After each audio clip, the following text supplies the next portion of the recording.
They had a plan, maybe not conscious detailed scheme, written out and executed with full awareness, but definite expectations about how this would unfold.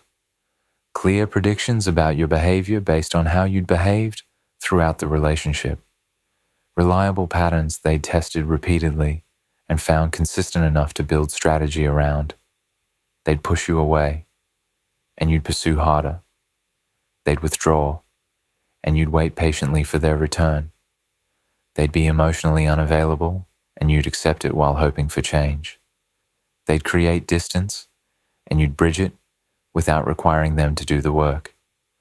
They'd say hurtful things, and you'd forgive quickly.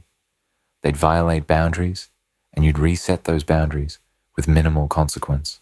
They'd take you for granted, and you'd stay anyway. On proving through your staying that taking you for granted was safe strategy. The entire dynamic was built on tested patterns, built on their actions producing your predictable reactions, built on them being able to control outcomes through controlling inputs. They controlled the distance. You responded by trying to close it. They controlled the availability. You responded by accepting whatever scraps they offered. They controlled the commitment level. You responded by hoping eventually they'd commit more. Every move they made produced reaction they expected from you. This predictability gave them what they needed: control over the relationship, power in the dynamic, security that you'd stay regardless of how poorly they treated you. The plan wasn't malicious necessarily, wasn't conscious manipulation in most cases, was just their defended system finding patterns that worked, finding that certain behaviors produced certain responses from you that made their defended position sustainable. Withdraw, and you wait. Works for creating space when intimacy feels threatening. Be unavailable, and you accept it. Works for preventing vulnerability they're not ready for. Create distance, and you bridge it. Works for maintaining connection without requiring them to do the connecting. The patterns worked. The plan was solid. The predictions were reliable. And then everything backfired. Catastrophically. Completely. In ways their defended psychology couldn't predict and can't process. You didn't pursue when they pushed away. You accepted the distance as real ending. You didn't wait when they withdrew. You built life without them instead. You didn't bridge the gap they created. You let the gap become permanent separation. You didn't forgive the boundary violation.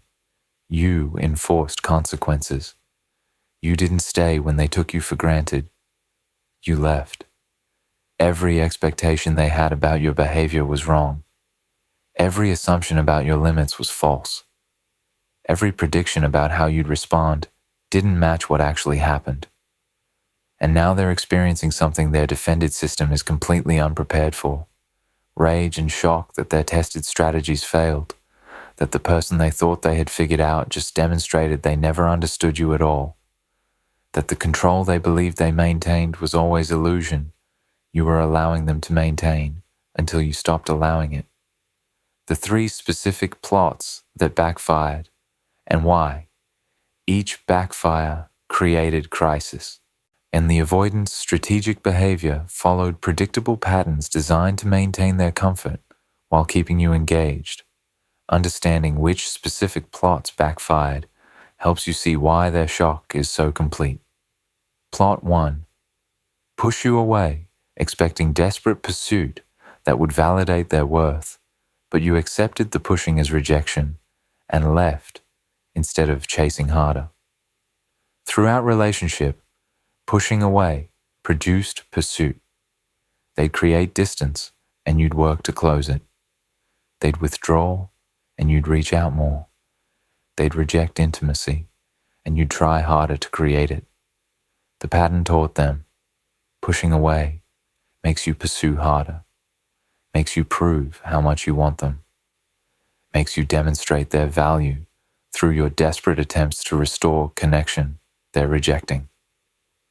The pushing away was test. Test of how much you need them. Test that you'd always fail by pursuing, thereby proving your need and validating their worth. But this time, the test had different result. They pushed you away, expecting intensified pursuit. You accepted the pushing as real rejection, didn't pursue harder, didn't try to close the distance, didn't work to restore connection they were rejecting. You just left, accepted that someone pushing you away doesn't want you close, honored their stated desire for distance by giving them permanent distance. The backfire is complete. The pushing that was supposed to produce validation through your pursuit produced permanent loss through your acceptance. They wanted proof of their worth through your desperate chasing. They got proof they're not worth chasing through your dignified exit. When the plot backfired because it was built on assumption you'd never stop pursuing no matter how hard they pushed. You stopped pursuing. The assumption was wrong. The plot failed. And the failure created crisis because validation through your pursuit was how they maintained sense of worth, and you refusing to pursue eliminated the validation mechanism. Plot 2. Withhold emotional availability, expecting you to accept scraps indefinitely, but you required reciprocity and left when it wasn't provided. The second plot was withholding. Withhold emotional availability. Withhold consistent presence. Withhold vulnerable intimacy. Withhold commitment. Withhold reciprocal effort. The withholding was strategy. Strategy built on you accepting whatever minimal amount they provided.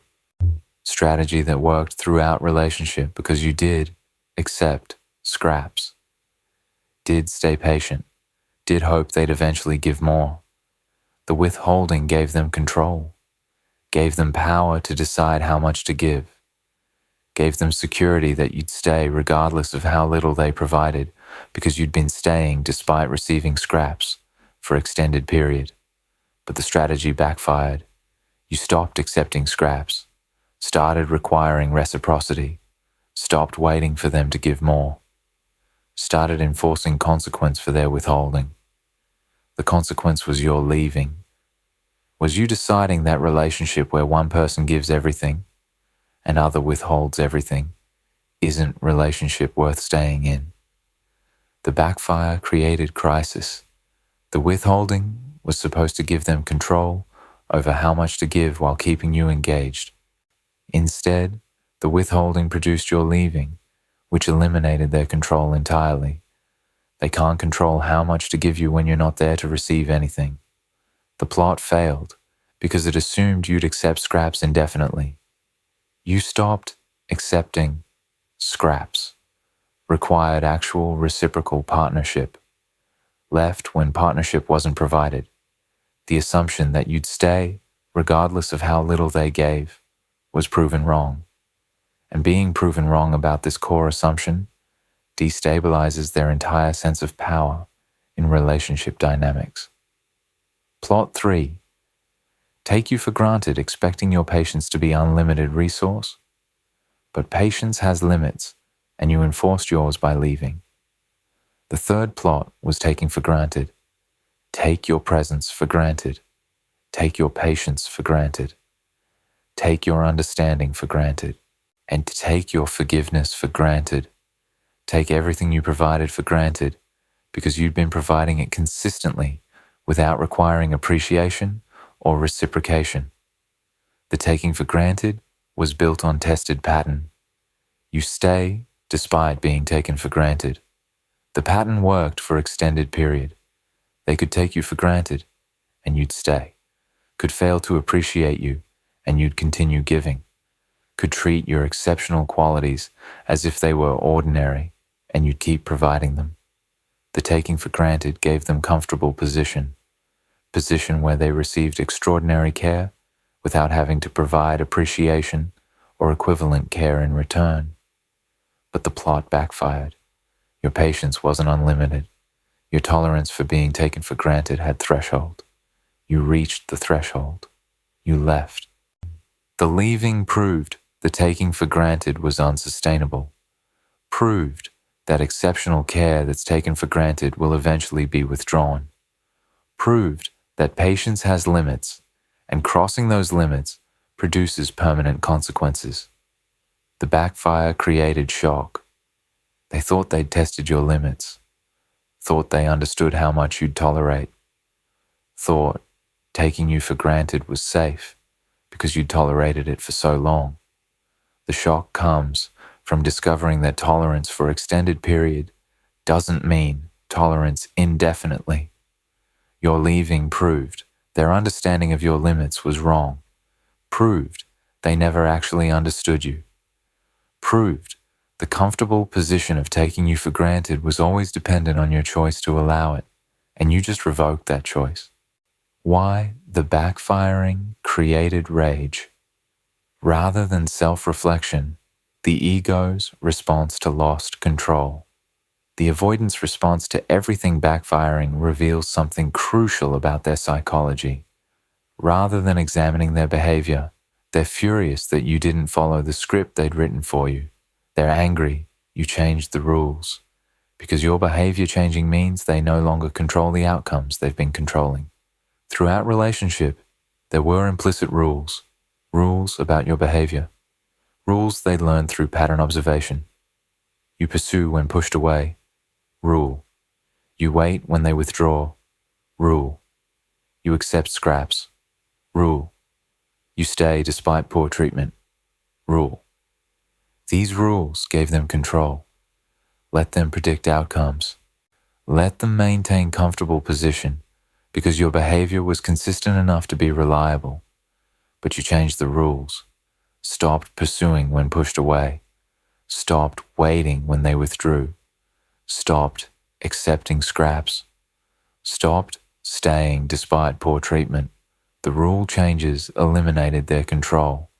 They can't control outcomes if your behavior isn't predictable, can't maintain comfortable position if the patterns they relied on no longer work. The anger is ego's response to lost control. They're not angry at themselves for having behaviors that made you change the rules. They're angry at you for changing rules that were working fine for them. The anger reveals their orientation. Problem isn't their behavior that created need for you to change rules. Problem is you changing rules without their permission.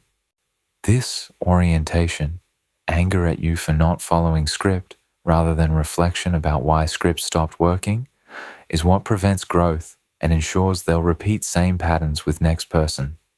They feel betrayed that you enforced boundaries, experiencing your self-protection as your attack on them. The plots working required your boundaries staying weak, required you not enforcing consequences when they violated boundaries, required you accepting boundary violations with minimal pushback. Your weak boundaries were a feature of the dynamic that made their defended position sustainable, but you strengthened your boundaries, started enforcing consequences, stopped accepting violations, and they experience this as betrayal. Experience your self-protection as your attack on them. The framing is revealing. They don't see your boundary enforcement as you protecting yourself from harm their patterns were causing.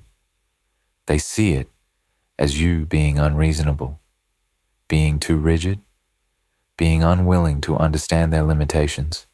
Your enforcing boundaries feels to them like you betrayed the implicit agreement, the agreement where you'd be endlessly understanding of their patterns and they'd be allowed to maintain those patterns indefinitely. This framing of your boundaries as betrayal rather than as self-protection reveals their entitlement. They feel entitled to your weak boundaries, feel entitled to your unlimited tolerance, feel entitled to violate your stated needs without consequence. You're removing that entitlement by enforcing boundaries feels like betrayal because it eliminates their comfortable position. And the feeling of betrayal, rather than recognition that boundaries are a reasonable response to harmful behavior, is what prevents them from learning why their plots backfired. They're shocked you prioritized yourself over maintaining their comfort, revealing they expected your endless self-sacrifice. The shock comes from expectation violation. They expected you to continue prioritizing their comfort over your well-being. Expected you to keep sacrificing yourself to maintain dynamic that worked for them. Expected endless patience, endless forgiveness, endless acceptance, endless staying despite inadequate treatment. Expected you to keep putting them first, even when putting them first meant putting yourself last. But you stopped. Stopped prioritizing their comfort over your needs. Stopped sacrificing yourself to maintain their defended position. Stopped putting them first when putting them first was costing you everything. You chose yourself. And they're shocked. The shock reveals the depth of their expectation that you'd sacrifice yourself indefinitely. Reveals they took your self-sacrifice so completely for granted they couldn't imagine you ever stopping. Reveals they saw your patience not as gift, but as guarantee. Your understanding, not as generosity, but as obligation. Your staying not as choice, but as certainty. The shock that you chose yourself over maintaining their comfort is evidence they never saw you as full person with your own needs. Saw you as support system for their defended position, as prop in their drama, as means to their comfort. You're revealing yourself to be person with needs who chooses themselves when those needs aren't met is what creates the shock. You weren't supposed to be full person. You were supposed to be endless resource. The shock is discovering you're not the resource they thought you were. You're person who stopped resourcing them. The uncomfortable mirror turn. Why part of you still cares that their plots backfired? But examine honestly, why does it matter to you that their plots backfired? Why do you need to know they're mad and shocked? Why does their anger and surprise hold significance for you? Because if you've genuinely moved on, if you're genuinely building life without them, if you're genuinely choosing yourself, their response to the backfiring should be completely irrelevant to you. You shouldn't care that they're angry, shouldn't need to know they're shocked. You shouldn't be seeking validation through their negative emotional response to consequences of their own behavior. The fact that their anger and shock matter to you reveals you're still oriented toward them, still needing their recognition, even negative recognition, that you mattered enough to create crisis by leaving, still using their suffering as measure of your worth, still partially hoping their shock will motivate them to change and come back worthy of you. This orientation means you haven't fully chosen yourself. You've left physically, but you're still there mentally, tracking their response, needing their crisis to validate your choice. Real choosing yourself means you don't care about their anger or shock. Don't track their response. Don't need their suffering to confirm you made right choice. You made right choice because staying was harming you and leaving was choosing yourself. Their response to your choosing yourself is their business. Your healing from what staying cost you is your business. Only your business should matter to you. Stop tracking their anger. Stop needing to know they're shocked. Stop organizing any mental or emotional energy around their response to plots that backfired through their own design. Their plots, their backfiring, their anger about it. All of it is theirs. Your freedom from them is yours. Focus on yours. That's when you're actually free. Not when you know they're suffering appropriate consequences. When you don't care enough about their consequences to know whether they're suffering or not. The specific moments when they realized the plots were backfiring and why recognition came too late. And the backfiring didn't happen all at once. There were specific moments when the avoidant realized their strategies were failing, and each moment of recognition came too late to prevent the failure. Moment 1.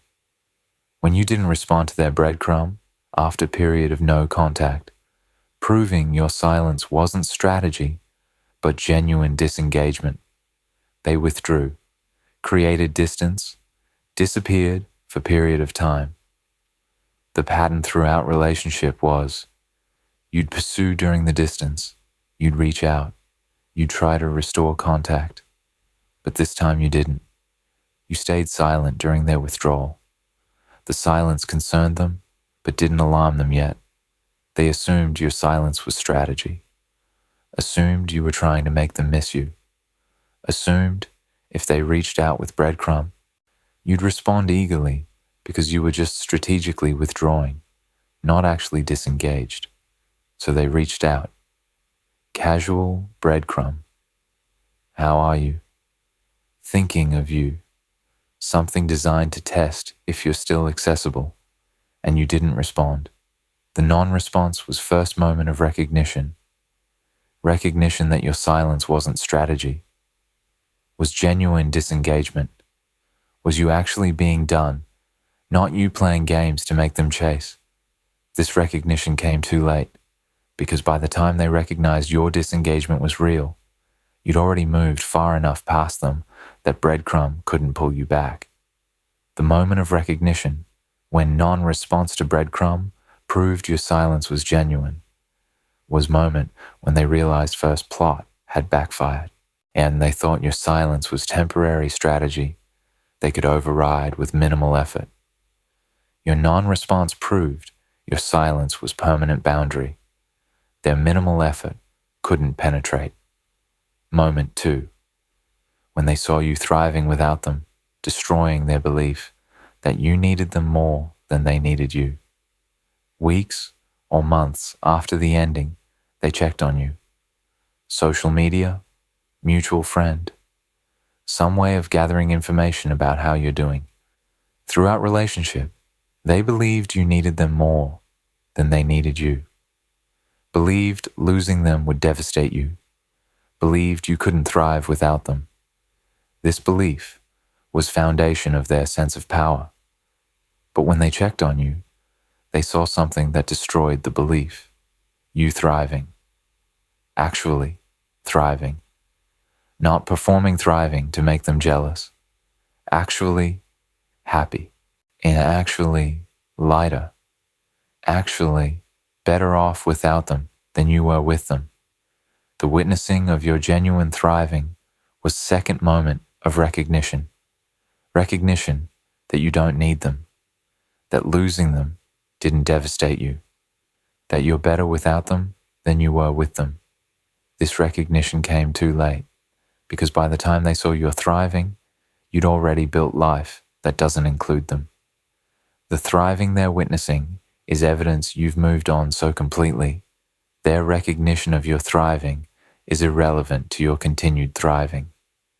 The moment of recognition, when seeing your thriving destroyed their belief in your need for them, was moment when they realized second plot had backfired.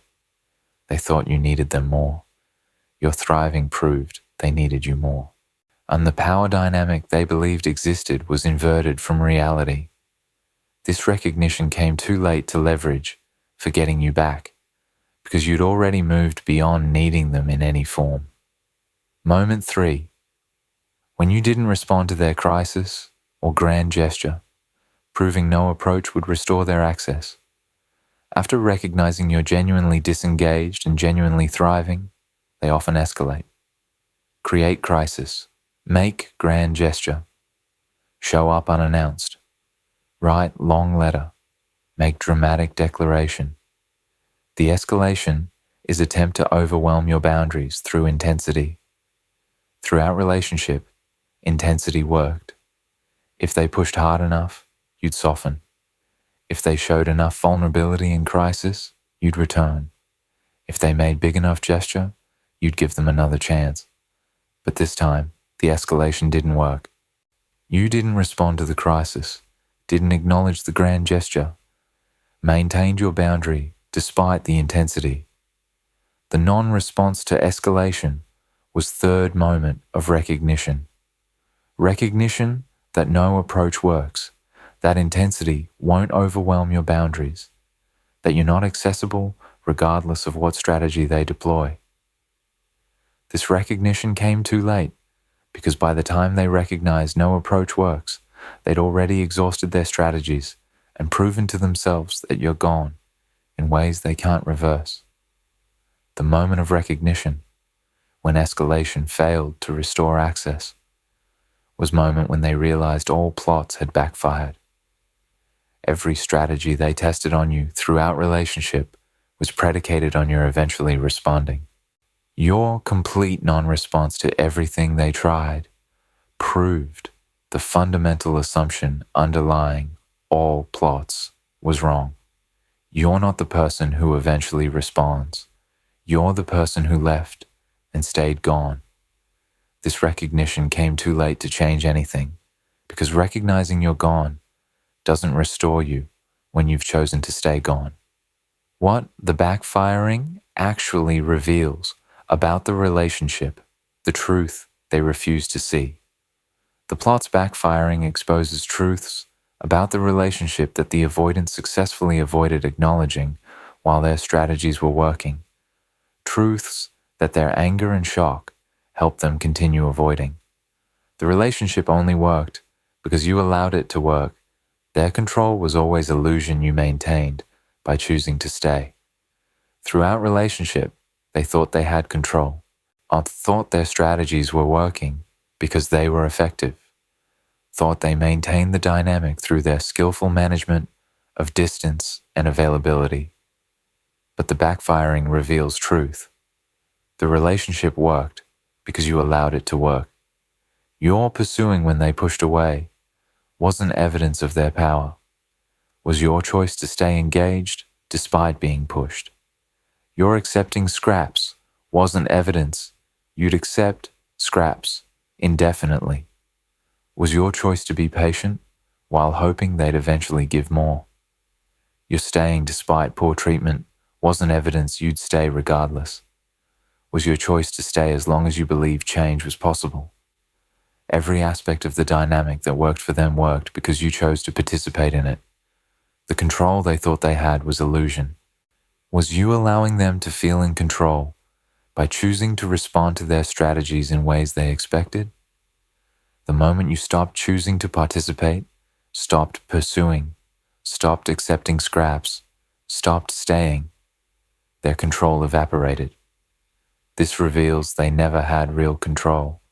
Real control doesn't evaporate the moment the other person chooses differently. Real control is having power that doesn't depend on the other person's continued choice to grant you power. They had your permission to feel powerful, not actual power. You revoked permission. Power disappeared. This proves the power was never theirs, was always yours. You were choosing to stay, choosing to respond predictably, choosing to let them feel in control. You stopped choosing these things. Everything they thought they controlled collapsed immediately because it was never actually controlled by them, was controlled by you choosing to let them think they were controlling it. Your patience was gift they treated as guarantee, mistaking your choice to stay with their power to keep you. They mistook your patience for their power. You stayed despite their patterns. They interpreted this as evidence you'd stay indefinitely despite patterns. You forgave repeatedly. They interpreted this as evidence forgiveness was guaranteed regardless of how badly they behaved. You waited through their withdrawal. They interpreted this as evidence you'd always wait. Every gift you gave through patience, forgiveness, understanding, staying, they treated as guarantee rather than as gift. Treated your choice as their certainty. Treated your generosity as their entitlement. The backfiring reveals the mistake. Your patience was never guarantee. Was gift you were giving. Gifts can be withdrawn. You withdrew the gift.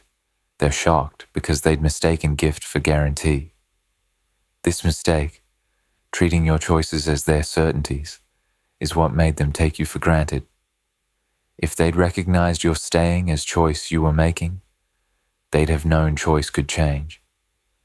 They'd have known patience was gift that required appreciation and reciprocation to be sustained, but they treated choice as certainty and gift as guarantee.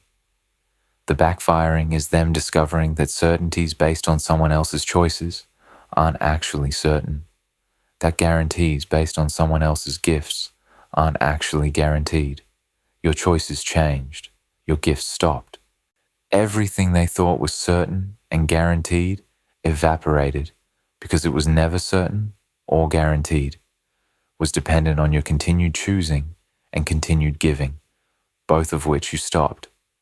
They were testing your boundaries while you were building your strength, and they missed the moment when the balance shifted. Throughout relationship, they tested boundaries, pushed to see what you'd accept, violated to see if you'd enforce, created pattern of testing that you accommodated. The accommodation taught them your boundaries were weak, were negotiable, could be pushed without real consequence. They kept testing, kept pushing, kept violating. But while they were testing, you were building. Building frustration with the testing, building exhaustion with the accommodating, building strength to finally enforce rather than just restate. And the building was internal, was invisible to them. They thought they were still successfully testing weak boundaries when actually they were testing boundaries that were becoming increasingly fortified through accumulated frustration and exhaustion. There was a moment when the balance shifted, when your internal building of strength reached a point where boundaries became enforceable rather than just stated. But they missed this moment. Continued testing, as if boundaries were still weak when boundaries had become strong. Continued pushing, as if pushing would produce accommodation when pushing now produced enforcement. They missed the shift. Continued operating, as if dynamic hadn't changed when dynamic had fundamentally changed. So the backfiring is them discovering that dynamic they thought was still functioning. The way it had been functioning had actually shifted into new phase where their testing produced consequences rather than accommodation. They missed the shift, kept behaving as if boundaries were weak, discovered through enforcement that boundaries had become strong. The missing of the shift is why they're shocked.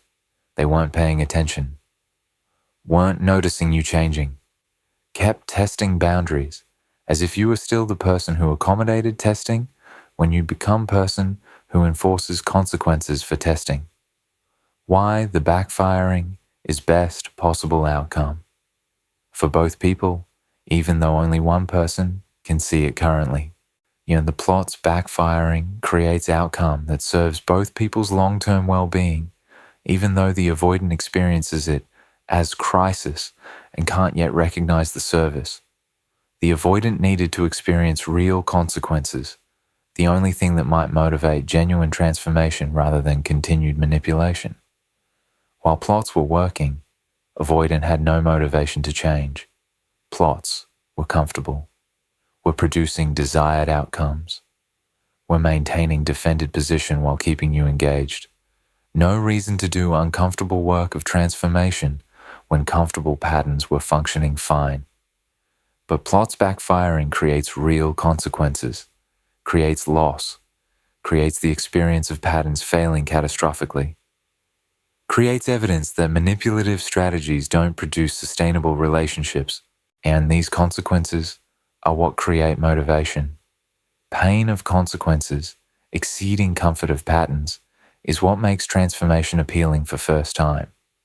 The backfiring serves the avoidant by providing the only condition that might motivate genuine change. If plots had kept working, they'd have continued using them indefinitely with you, and then with next person, and then with next person. Would have spent entire life manipulating rather than connecting. The backfiring forces confrontation with the unsustainability of manipulation.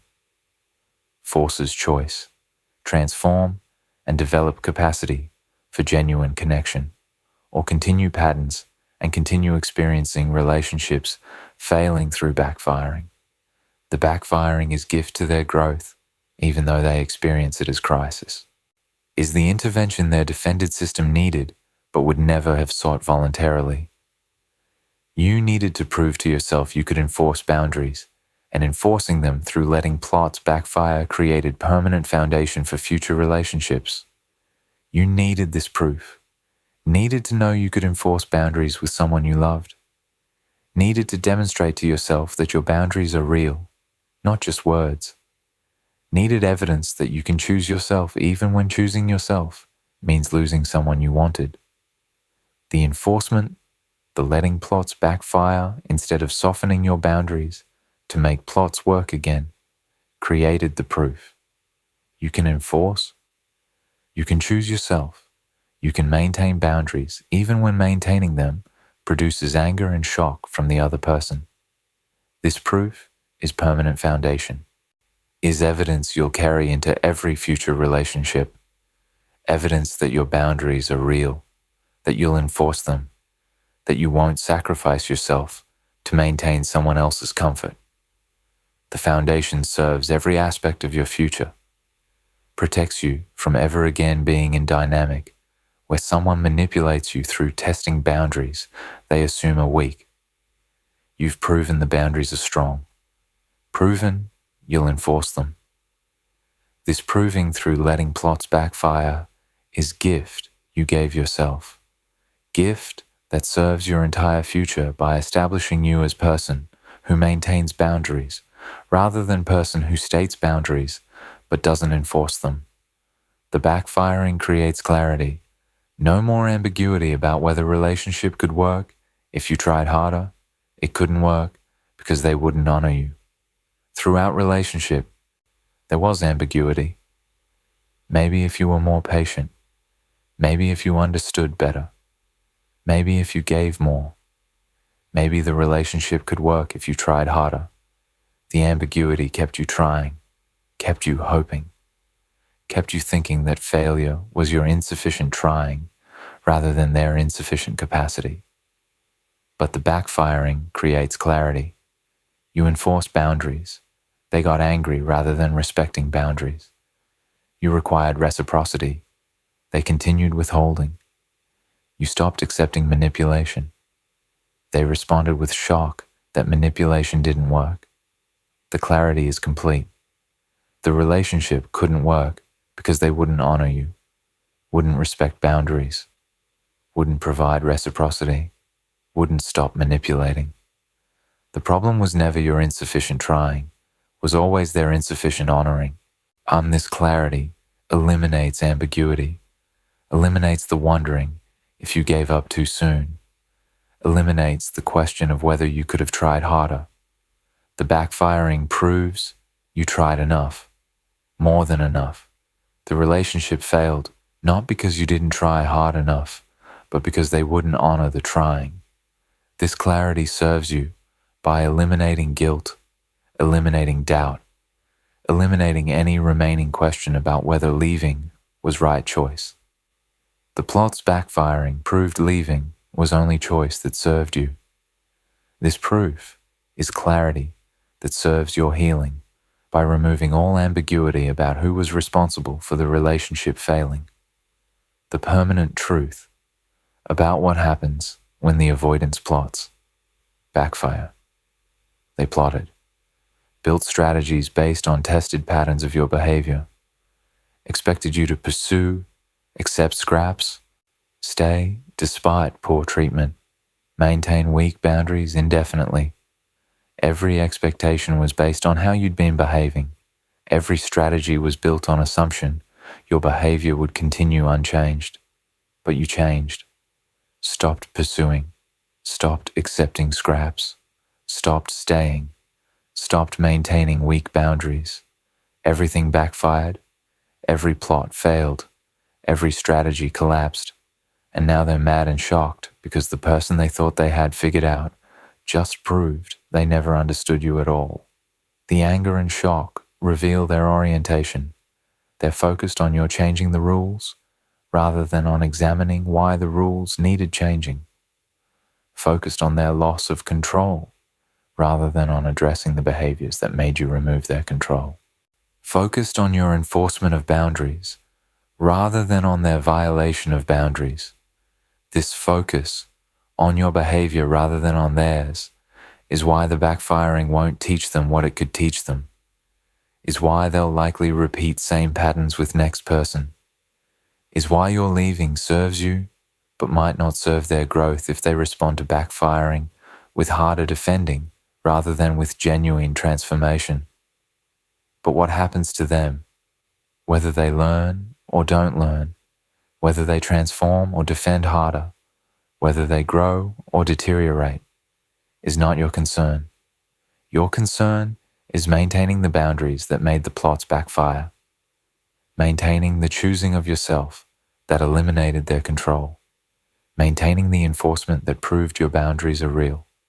The plots backfired because you changed. You stopped being person whose behavior they could predict and control. You became person who chooses herself, who enforces boundaries, who leaves when boundaries are violated. Maintain this version of yourself, not just with them, with everyone. Let the plots backfiring teach you that boundaries work, that choosing yourself works, that enforcing consequences works.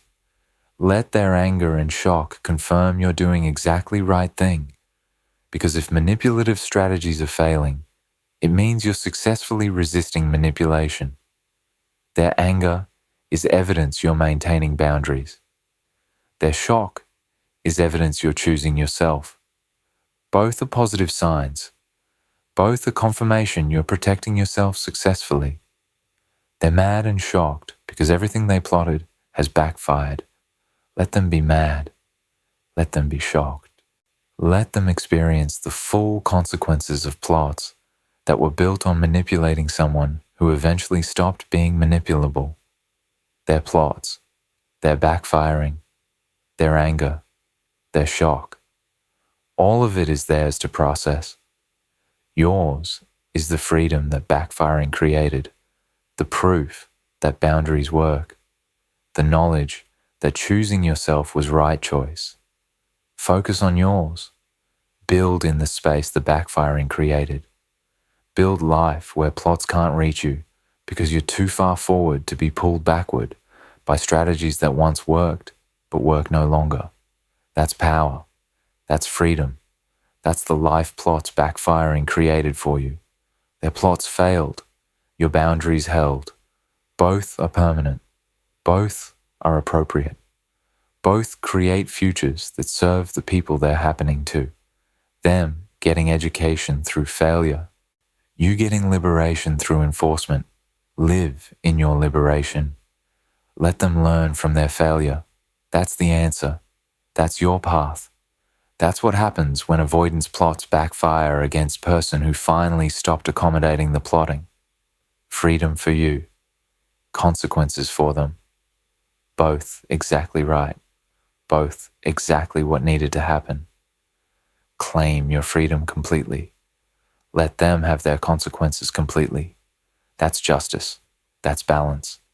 That's what plots backfiring actually means. When person being plotted against finally chooses themselves over maintaining the plotter's comfort.